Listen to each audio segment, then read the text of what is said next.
Is a little smaller today.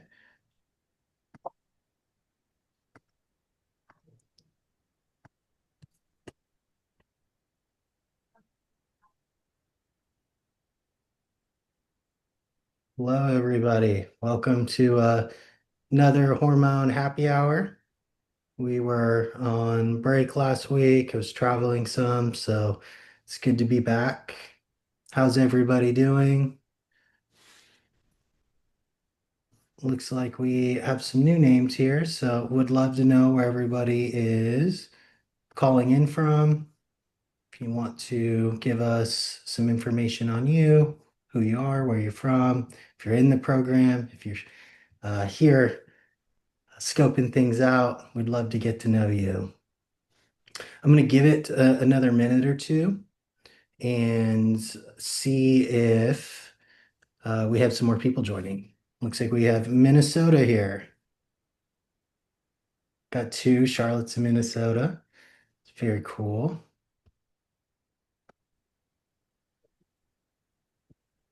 Oh, thank you, Angela. Yeah, it was quite a lot of fun. Good to be home. Good to eat some food. Hey, Laurel, just joining the program, calling in from Georgia. Thank you, Angela. I finally got to eat some food and get some sleep, so I was happy to be done wrapping up my bodybuilding show. It's good to be back to normal, somewhat normal. Thanks, Kim. I appreciate that. So today, because we are always talking about interconnections of things, we're going to cover estrogen dominance and hypothyroid and how they're connected. Looks like we got Alexandria calling in from Orlando. Just joined the program. Awesome. Lisa Adams, 2 weeks ago, new to the program from Michigan. Awesome. What part of Michigan are you in? Suburb of Detroit, Okay. Grosse Uh, Pointe Farms. It's a beautiful place to go. I worked for a Live. company based out of Pontiac, and I've Okay. been up to Detroit and spent some time out on the lake. The owner had a house out there. Very beautiful. Lakes were It's gorgeous. the whole state is beautiful in the summer, It not probably too very much in the cold. winter. Yeah, I could see that. Too cold. Uh, yeah, I don't do well in the cold. I have no choice, but I don't love it. Uh, let's see. I'm going to pull up some slides. As you all know, I like pictures, so let's start with some images. And the reason I want to talk about hypothyroidism and estrogen dominance is I feel like it's something I see a lot of women coming into the program and they're dealing with um, either one of these and a lot of times both of these. And we can't really figure out, through primary care and basic diagnostics of what's going on. But the thyroid gland has a lot of interaction with the liver, just like your estrogen and your estrogen detoxification. And when either of those systems become faulty, we can see downregulation to clearance of hormones and then free forms of hormones. So let me start with this and do a share screen. So in a perfect world, you have this healthy balance of healthy thyroid function and healthy balanced estrogen. And what creates this streamline is uh, the liver's ability to convert thyroid hormone, specifically T4 into T3.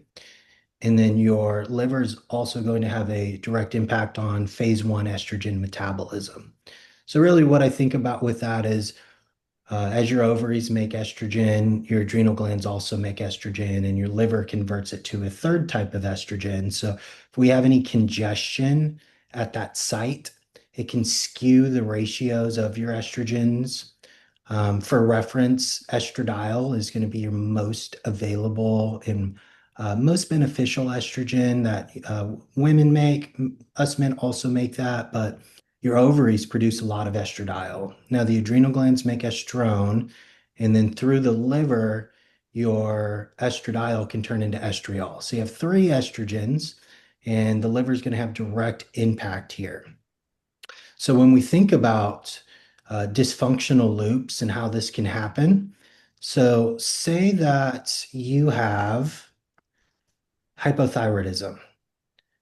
What that's going to do is going to slow down the liver's ability to metabolize cholesterol, regulate triglycerides, will also impair bile flow. If any of you have met with Coach Charlotte and looking at doing some sort of detox or have listened to any of our calls, bile production is going to be super important at the liver, and thyroid hormone helps the bile synthesis, and bile will attach to cholesterol, help you clear it or conjugate it.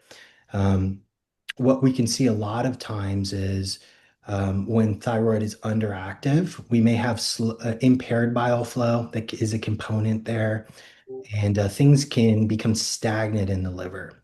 So we can see hypothyroidism potentially driving poor clearance at the liver. In the gut, we'll get to the gut. That in turn will slow down the metabolism of estrogen. Your estrogen is going to go through three different phases, but we're going to focus just on the liver here. So one, it can put you at disproportionate ratios. So as you ladies get your labs done and review them with me, we'll talk about your estradiol, we'll talk about your estrone, and a lot of times your liver is going to have a direct impact on this. So that poor clearance is going to create this reabsorption effect at the liver. So your estrogens, they're highly reactive at the liver. That means they can kind of become more reactive, create more estrogen-like symptoms. This may resonate for some ladies here on this call. You may go to your OBGYN or your PCP. Maybe you have a functional doc you're working with, and they pull your estradiol on paper and they're like, hey, it's not high. It looks fine.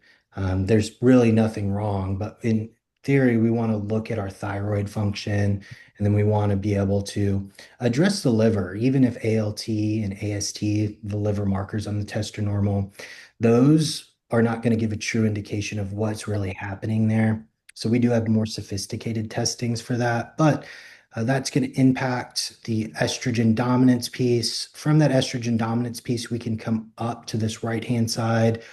You have thyroid binding globulins, TBGs, and thyroglobulins. Those are basically binding proteins. These actually increase quite a bit, and this will lower your free forms of thyroid. So it's this vicious loop that we're working in. So a lot of times people will look at using things to lower estrogen or just replacing thyroid. And we really want to think about looking at it in an integrative approach, looking at this dysfunctional loop and being able to address this as a whole. Um, Before I go into next slide, does anybody have any specific questions on mechanisms of action, or uh, does anybody have any questions in regards to this process before we start looking at some other pieces? If not, we will keep rolling. Coaches, did I miss anything there? Am I pretty spot on? Yeah, seems good. Awesome. All right. Now let's look at this. So things that we know I've covered some of this, but things that we can see with this interconnection between this. Um, we talked about the slowed clearance of estrogen, that estrogen dominance building up, the thyroglobulins building up. The other piece that I see this happening quite a bit is with human birth control. Human birth control also drives up thyroglobulins. It also disrupts the microbiota in the guts. So I see a lot of women coming in using human birth control and having some sort of hypothyroidism. There is some studies supporting that. So just to take that into account, if anybody's watching this now or in the future is watching this video, human birth control can also drive estrogen dominance. A lot of times, birth control is synthetic estrogen or progestin, which can create dysfunction in this loop of things. And when we look at this, both drive overlapping symptoms of fatigue, weight gain, and heavy cycles. So I see this quite a bit for the pre or perimenopausal woman coming into our program and complaining of heavy cycles. We want to be able to make sure we can clear this off, and this is not a component. More times than not, it is. But maybe for the postmenopausal woman watching this, this may resonate. The fatigue, the weight gain, unexplained weight gain. You may be tracking your food and exercising or eating very little food, and weight does not seem to come off. So, um, you want to think about even though if you're in menopause, your adrenal glands are still going to make estrone. The more inflamed you are, the more it's going to drive this dysfunctional loop.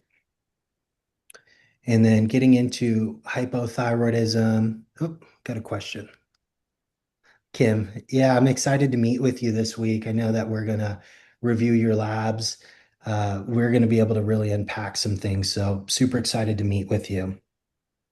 So, the low thyroid equals sluggish liver detoxification and reduction in bile flow. I'm going to segue back after I go through this, and I'm going to talk with some of the coaches on ways that we can improve bile flow. I'm sure they have some great insight. But that bile flow is very important. That poor estrogen metabolism in the gut is going to reactivate those estrogens. So if we're not addressing the gut, and that's why we do GI maps here, you're just going to reabsorb all of that estrogen and not be able to clear it. So that leads to estrogen buildup. That could be PMS, could be mood swings, that could be weight gain. For the woman who may be starting to take bioidentical estradiol, these things can also happen to you. You may not have a abnormal cycle, but potentially having breakthrough bleeding is something we see quite a bit. A lot of providers may not be able to explain that to you. So when I take a look, I want to take an integrative approach and make sure we're crossing all of these things off. So the estrogen dominance and hypothyroid symptoms. So high estrogen, again, is going to increase TBGs and thyroglobulins. That's going to bind up your thyroid hormone, not allowing you to have enough free forms Ah, with less free T3 and T4 available. That's where we see that fatigue, brain fog, weight gain, and then estrogen driven inflammation. So estrogen gets a bad rap, and I just really dislike that as a whole. Estrogen is very beneficial for both men and women, but it depends on how we're breaking it down and metabolizing it. It is pro-inflammatory if we are making disproportions of it or if we can't deactivate it. So that estrogen driven inflammation will reduce thyroid receptor sensitivity. And I see this in women a lot of times. They may be taking thyroid replacement and they're not having any improvements in actual free forms. And you may scratch your head. You're like, wow, I'm using T3, I'm using T4, I'm taking Synthroid, Armor Thyroid. My numbers won't budge. Well, that estrogen piece is going to downregulate receptors, not allowing your body to absorb it. So very complex. Luckily, we have quite a bit of experience here on our team, and we'll be able to help decipher that. But all of this will interconnect together. So I wanted to talk about mechanisms of actions of thyroglobulins. I don't really see people talking about that online or podcasts, but thyroglobulins, protein scaffolds in the thyroid follicle where T4 and T3 are synthesized. So your thyroid gland, that's a cute dog, Lisa, make um, 17 and a half years old. oh my goodness. I got sidetracked. I'm sorry, everybody. Uh, so you want to think about thyroglobulins. They're basically proteins. You have a lot of different globulins, sex hormone binding globulin. Basically, these hold on to your hormones, and your body, through different mechanisms, releases these hormones. But when we have an excess, it will hold on to the free forms. So as estrogen increases, thyroglobulins and TBGs bind more thyroid hormone. So labs may show normal total T4 and T3, but free forms are low. Okay. Why we look at free T4, free T3 with our testing. We'll also look at T3 uptake, and that's going to show your cell's ability to absorb it. So, very helpful to understand why we do what we do, and we're just not randomly testing 100 things. I know they take about 8 vials of blood from you, so you should probably want to know why they're doing that and what goes into that. Um, so symptoms to watch, because I think that's important. So if we look at estrogen dominance, heavy or painful periods, PMS or breast tenderness, you may experience some of these symptoms when replacing estrogen as well. So even though your cycle is not present, you may have changes in mood. You may have breast tenderness.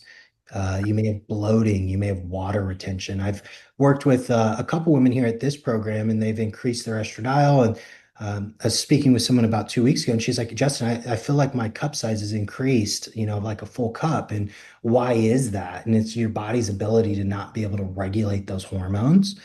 Um, you should not have any major changes when replacing estrogen that are severe like this, and or if your body is making plenty of estrogen, you may have some symptoms come on around your menstrual cycle, but they should be less pronounced over time as we work on these things. So I think that's super important.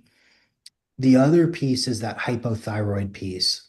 So fatigue, brain fog, cold intolerance. That's something I dealt with for a long time. I'd wear slippers in the summer in my house, sweats. I had hypothyroidism for many of years and got it diagnosed maybe 5 years ago. Could never understand why I was so cold.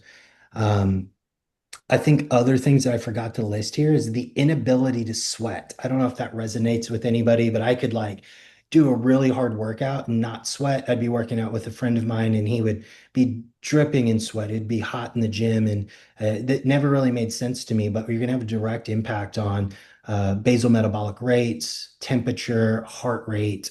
So if your thyroid is under functioning, you want to just expect that your metabolism is going to be downregulated. Your heart rate may be under pronounced where you're not having a normal beats per minute, and body temperatures can be cold. I would say if you're sub 97.5, 96, your body's fairly cold. I like to check that in the morning on myself, especially I just did a bodybuilding show. I tend to swing more hypothyroidism when calories are low. So getting an understanding of what's going on is more, what's the word I'm looking for? It's going to empower you to make decisions as you work with your coach, and we're giving you tools that will work long term for you. So you being able to establish and learn these things is going to be very important. Constipation is another really big piece I see with hypothyroidism. I've worked with several men and women. As soon as we address the hypothyroidism, they seem to be able to empty bowels. Constipation seems less pronounced. I think a lot of times people don't make that interconnection, but you have a lot of thyroid hormones receptors in the GI tract, and that helps with the motility, how well you're able to take food from start to finish and excrete it. So you could see how these could interlap together. If you have a lot of estrogen and you can't excrete it because your thyroid's underactive, it's just this vicious circle. Weight gain obviously is up there, unexpected weight gain or stubborn weight that won't move. And hair loss. I think hair loss is a piece, is very complex. Could be stress induced, could be androgen induced, so excess testosterone or other androgens. Could also be thyroid. And that was a thing for me, is addressing hypothyroidism to help with hair. For me, I was losing a lot of hair. I diffuse thinning for many of years. A lot of that seemed to grow back, but thyroid was a component of that. We can get into some of the root causes and loops. So, over the past few weeks, we talked about stress in the adrenals. That was 2 weeks ago. If you didn't watch that hormone happy hour, I'd go back and check that out because that's also going to interplay here. So, stress in adrenals, cortisol blocks thyroid conversion. So that's going to stop the conversion of T4 into T3. It's also going to drive up reverse T3, and you're not going to be able to absorb thyroid. Also can indirectly raise estrogen. Liver and gut support detoxification via the liver, and then excess estrobolome. Estrobolome is a microbiota in your gut. It actually is heavily influenced as you go into menopause. We'll look at this on a GI map. That is called the beta glucuronidase, and that'll give you an idea of what that reabsorption enzyme looks like. And then we'll look at nutrient gaps because I think that's also important. So I don't want to negate lifestyle interventions. You need to manage stress. You need to sleep. You need to eat a balanced diet. Making sure you're getting enough iodine in your diet. I think most people nowadays use Redmond sea salt, Celtic sea salt, Baja Gold, regular pink Himalayan salt. The thing is, none of those salts have iodine. And I'm not a huge proponent of table salt. I don't know if the coaches agree with me on that, but it tends to have a lot of fillers. So I tend to like to supplement iodine. And that's just going to be dependent based off of a couple things. So iodine can cause some issues if you have Hashimoto's or elevations in thyroid antibodies. So we want to be careful when we address that and making sure that we're not overdoing it. Same with selenium. But selenium is also very helpful for the conversion of T4 to T3. Most of us, I would guarantee you, if you're not supplementing selenium, you're probably deficient in it unless you eat Brazil nuts every day, which I think discuss. Find your eligibility today. Again, text BC to 989. So I don't consume them, but I know some people do. Zinc is going to be another big piece for thyroid conversion, and then magnesium. And I think about magnesium, helpful for thyroid, but more important in phase two estrogen metabolism. So all of these nutrient gaps will play a role in this dysfunction. And yeah, and that kind of segues me into the inflammation autoimmune. So I see a lot of women coming in here with uh, maybe underdiagnosed or never checked Hashimoto's or elevations in thyroid antibodies. Well, we want to remember that estrogen is pro-inflammatory. So if we're creating inflammation, you're already predisposed to autoimmune disorders. Of autoimmune disorders, 80% of it is women. So you want to be aware of this. And it's a lot of times things that are not checked because they're not you don't qualify under traditional insurance to get a TPO or thyroglobulin antibody, which is a shame, but we don't have any traditional or allopathic ways to treat Hashimoto's thyroiditis. There's plenty of things we do on the functional side, but your endocrinologist or your PCP is not going to have much insight on that. So just things to think about. And we'll look at the vicious cycle. I guess you could call it that. So just to recap, the hypothyroidism is going to slow estrogen clearance and create estrogen dominance. Estrogen dominance is going to drive up thyroglobulin and TBGs, which is going to lower free forms of thyroid. And if you're not addressing root causes, you're just going to be chasing your tail. I've met with plenty of people who've been in this vicious cycle for years and years and never really able to get a root cause diagnosis. So we take a very integrative approach on how we do that. How to correct the loop. These are broad things to think about. I'm not saying all of you should do this. This is just things that I see work. So you want to support thyroid function, those elements that we're speaking about, iodine, selenium, zinc, iron, magnesium, balancing estrogens. And this is where testing comes in, quite useful. DIM, sulforaphane, those things are going to help with phase one at the liver. Things like methylated B vitamins and magnesium will help with phase two estrogen detoxification. And calcium diglucarate is something that helps at the gut, stopping you from reabsorbing. So before you go out and buy all of these supplements, test it, make sure you are addressing the areas that need to be. You can also create a lot of issues if you're just randomly taking supplements and not really getting an idea of where the bottleneck and the issue is. Support gut health. These are just general rules. I know not everybody can do probiotics and fiber. But I do think that fiber feeds the microbiota. We all need fiber. The amount each person needs varies. I'd say a good rule of thumb, I think RDA is like 30 to 35 grams. Now, a lot of people may not consume that much fiber, so we want to work low and slow. We may want to use certain types of fibers that are a little bit easier on the gut. That's going to help regulate elimination, so basically helping you empty your bowels. I think other things that are important as well is stress management. So, circadian rhythm and sleep are probably the biggest thing. So, circadian rhythm is just your wake and sleep cycle. Do you get up at the same time? Do you go to bed at the same time? Do you eat at the same time? Your body likes that. I know you may not like that, but your body really likes to be on a rhythm. I notice when I eat earlier in the day, start my morning with a breakfast, and I quit eating around 6 or 7 at night. When I go to bed at 9:30, I'm able to sleep better instead of trying to cram a meal at 9 o'clock at night.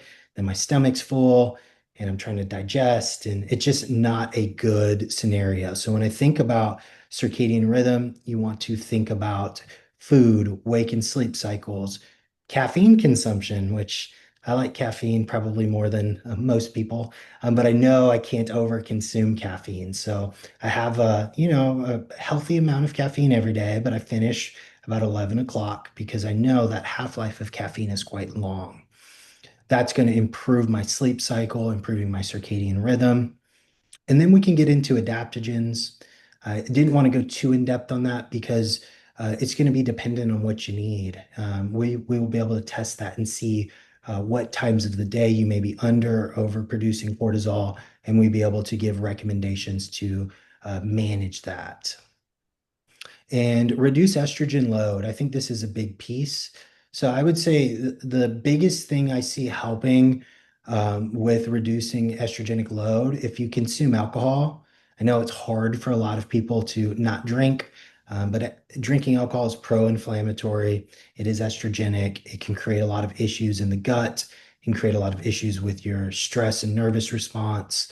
And it's a non-essential macronutrient. You don't need it to survive. So, in my opinion, alcohol is not very beneficial. I did have my first drink in about 6 months over the past week. So, I'm not saying never drink alcohol, but drink it in moderation, be responsible. Um, I think weight management is another piece. So if we look at your estrogens, specifically estrone is expressed in adipose or fat tissue. So the less body fat you have, the better you will metabolize and regulate your estrogens. And last is xenoestrogens. So those are environmental toxins. Um, I think about candles, scented laundry detergents. My mom, growing up, we always had Glade plugins, and the house always smelled really nice, and we had all the different scents on our clothes. Your body has to metabolize and get rid of those. So, um, I know a lot of people love those things, but that's just an additional thing your body has to detox. And if you're in a vulnerable position and you're trying to heal your body, being able to reduce things like fragrances, um, using excess tin foil, plasticware, all those things do add up. And when you're trying to heal, you really want to be able to get those detoxification systems up and running. And xenoestrogens and environmental toxins are direct bottlenecks in that process. Some engagement stats, because I like this piece. 80% of hypothyroid cases occur in women, often with estrogen dominance patterns. So those are more of my statistics, kind of looking at, I've been doing lab reviews for Davy Mar Fitness for over 3 years. I've been doing lab reviews in clinical settings with medical teams for like 5.5 years. I do see this kind of interconnect quite a bit. I don't know if coaches agree with me on that, but those are kind of rough numbers that I kind of spit off the top of my head.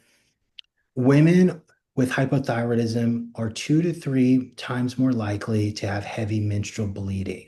And that goes down to that estrogen detoxification. A lot of times I just see uh, PCPs, OBGYNs just giving birth control to kind of alleviate that. But you're creating more dysfunction if you just want to plug in a birth control. Really looking at that root cause is going to be helpful.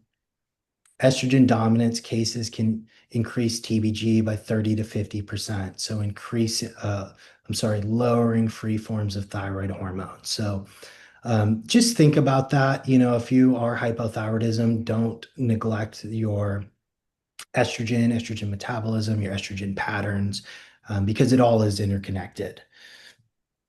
So a lot of information there. I have five things in the chat, so I want to roll through that. But I want to pause for a second before we get to that. Lisa, Charlotte, do either of you have any input on improving bile flow and hangups in bile, which can slow down thyroid hormone, estrogen detoxification? I would love to hear input from either one of you, things that you do or have seen work for clients. Yeah, I have a few, points to add on to all your great points, Justin. I think when it comes to amino acids and how they conjugate bile, it's super important. So we think of just amino acids for muscle building, but they are also hugely important for bile flow. So choline, taurine, glycine, and then healthy fats in moderation of, what works well with each person, because some people like higher fat, some people don't like high fat. So it depends on each person, but amino acids are huge building blocks for that. And then you can get into the bitter herbs, dandelion root, artichoke, gentian root, bitter greens, arugula, endive, radicchio. All those are super important for bile production and then gallbladder contraction. So it's a blend of all the little things. I know um, there's so many camps that are like, no, carnivore is the best way. No, no, plant-based, but I think there's a space for each food group that works so well with the body, but then it's to different ratios for each person. Like someone might do better with higher protein and less vegetables, and someone's like, no, I love my vegetables and I moderate protein. So I think that's where you just have to become your own best experimenter and figure out what triggers what for you. I personally have to have protein, otherwise I do not function, and I think that's a huge part for me and my overall well-being. And I side on little amounts of herbs and vegetables, and that seems to be okay. So it's really your call. And then, well, these other ones, they're specific supplements and compounds. Obviously, you can take ox bile if you don't have a gallbladder, or if you have extremely sluggish bile flow, that can directly replace the bile salts. There's a lot of great digestive bitter blends that are like tinctures, super easy to take before meals to prime the gallbladder for what you're about to eat, so it makes it easier. And then beetroot, beet leaves. That's something very simple you can increase bile productions for, as well as methylation. But again, 80% of it is lifestyle, habits, long-term things. It's not a quick fix. It can help some people pretty quickly in a few weeks, but then others, it just takes time to really change the lifestyle of a person. So I think the lifestyle is always going to lead to dis-ease or optimal living at the end of the day. So yeah, that's all I I, got. I love the non-essential amino acids. I didn't even think about the taurine and the choline. Sun lecithin is other things that I see work quite well. So I appreciate that addition there. Yeah, of course.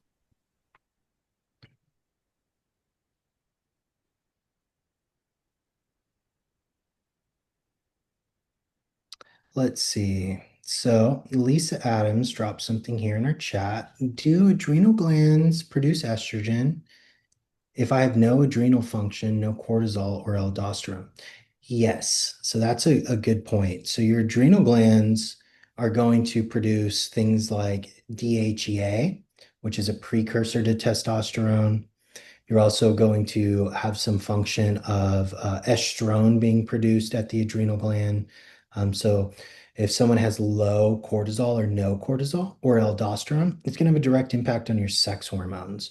I guess follow-up questions I would have for that. Were you diagnosed with some sort of adrenal insufficiency? Um, I have Addison's. you have Addison's. Okay. Technically, Schmitz's syndrome, hypothyroidism, and no adrenal function. And historically, have you been put on things like uh, s- steroid replacements in the Yeah, past? yes. Without him, I can't live. So Or I are you haven't been able to. I take prednisone every day. prednisone every day? I Yeah. tried the hydrocortisone. I guess I take 5 milligrams of prednisone and 0.1 milligram of fluticasone, which is the aldosterone part. So Hmm. I've tried the hydrocortisone instead of the prednisone, and my endocrine had me on such a low dose that I was having all the side effects of no cortisol. Vomiting after exercising, low blood pressure, you know, fainting. Well, not actually fainting, but feeling. It was just a rough year. Didn't feel good. Yeah. Yeah. And things that I would consider that would be beneficial is working on that lifestyle component, that sun exposure, wake and sleep cycles. It's not going to completely fix the situation. I do that already. I'm 65. I'm old. I've been living this life since 29 for hypothyroidism and 37 since no adrenal function. What are you doing for your hypothyroidism? Is your I have endocrinologist levothyroxine. okay? And are they checking? Go ahead. Are they checking your free forms of thyroid, or is it just your TSH? Just T3, T4. So they're checking your T3, T4. Yeah. Have you completed your labs with us yet? Yes, a week ago. Okay. Oh, actually, Friday, I think it was Friday. Okay. Oh, prior to the holiday. We'll get some good insight on that. Yeah, I mean, I'm a mess. I don't think I have anything. Who knows? I Your function. labs are partially back. I was just checking the portal. So yeah, they're just missing a few pieces. So we should get that in a few days. Okay. Yeah, I mean, We'll get you there. hey, I run a business. I'm take care of, I do a lot. I work out my whole life every day. So, doing I don't drink, I don't smoke, I don't drug. So I'm working on it. Yeah, we're excited to unpack that and help you. I'm assuming Lisa, you're Lisa's coach? Yep. Yeah, Yep. Perfect. keep Yeah. it easy. Lisa, right? Yeah, Lisa. Yeah, I'm excited to look and see in additional ways that we can support you. I do I think have high cholesterol, very high cholesterol, but I refuse to take a statin. So, understand that completely. I think statins, they can serve a purpose if someone has a lot of arterial buildup, but there's a lot of things that go into managing cholesterol. correct. Looking at taking an integrative approach instead of just inhibiting cholesterol synthesis would be my first round of things to consider. Specifically, if you have low to no cortisol function, a statin inhibiting all your cholesterol, probably going to decrease energy production. Don't Rhabdomyosis, need that. yeah, especially. What do you think about the Clearly test? Cleerly, Clearly test. It's looks at the heart and all the arteries around it, and it's read by AI to determine what kind of plaque you have in your arteries.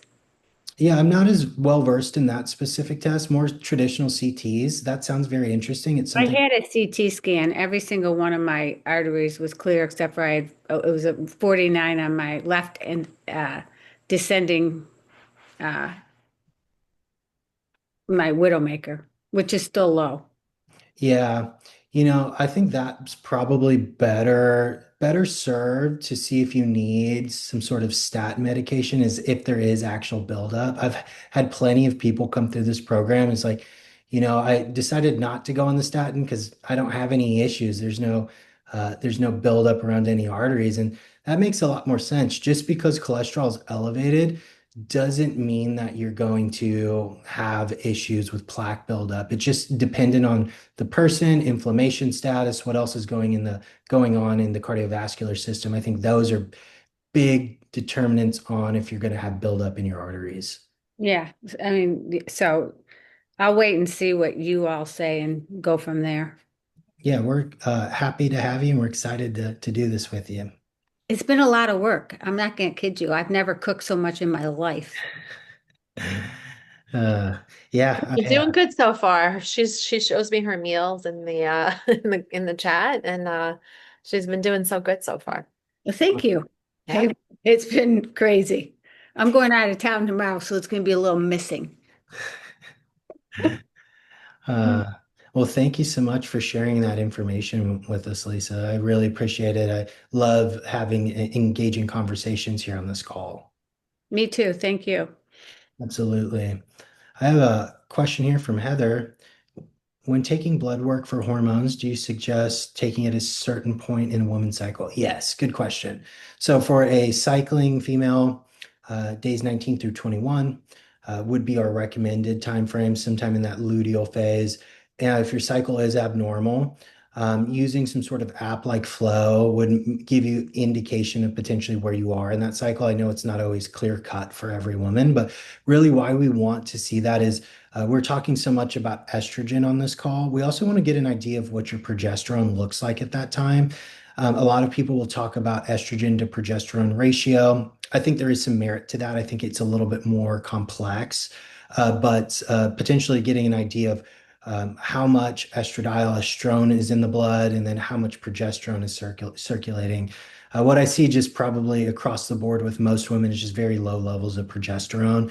We want to get an idea on that because you do need adequate amounts of that to offset some of the symptoms of your estrogen. So that would be things that we would recommend and will be outlined on your diagnostics when you do them. Kim has a message here. Do you have to prioritize improving one system at a time, like gut, thyroid, or liver detox, or can you work them simultaneously? That's a really good question.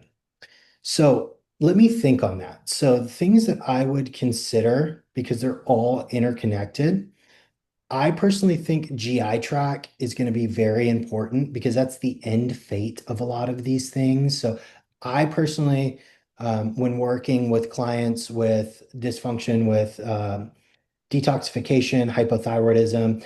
I kind of want to start at the gut, I would say 9 times out of 10.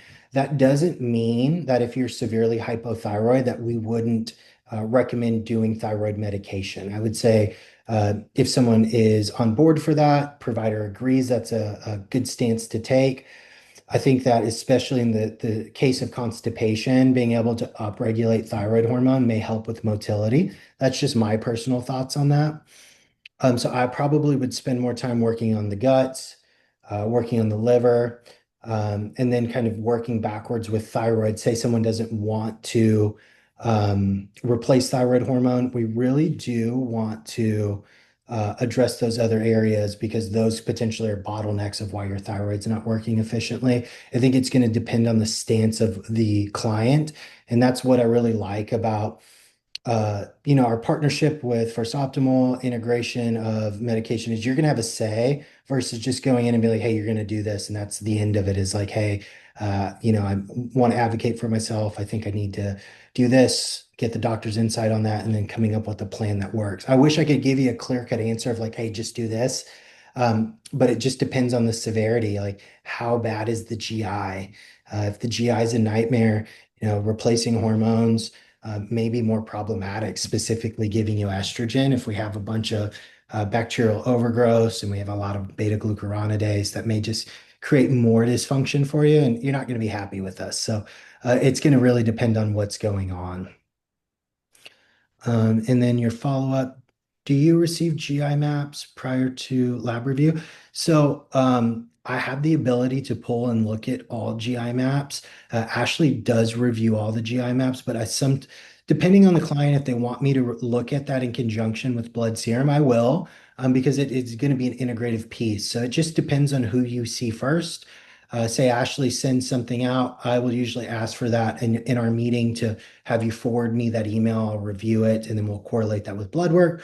Or if you haven't met with her, I'll give you my insight on that GI map, but we'll always refer you back to Ashley to review that. So you've had your review with Ashley. I would recommend you sending me the recap from that, Kim, and then we can look at that in conjunction with your other testing to kind of sew up everything together. So those would be my recommendations. Do we have any more questions?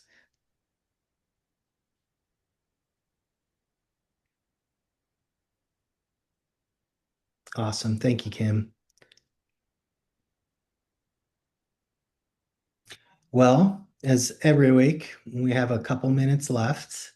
And if no one has any specifics, I will wrap up our hormone happy hour. I appreciate everybody joining. I love doing this call. I'll send this over so it'll be loaded in our PT Distinction app. If anybody has any follow-up questions, you can relay those to your coaches. You can bring them to next week. I appreciate the new faces and familiar faces joining. I hope everybody has a great rest of their week. All right, everybody. Take care. Thank Thank you so much. you. Okay. Adios. Bye-bye.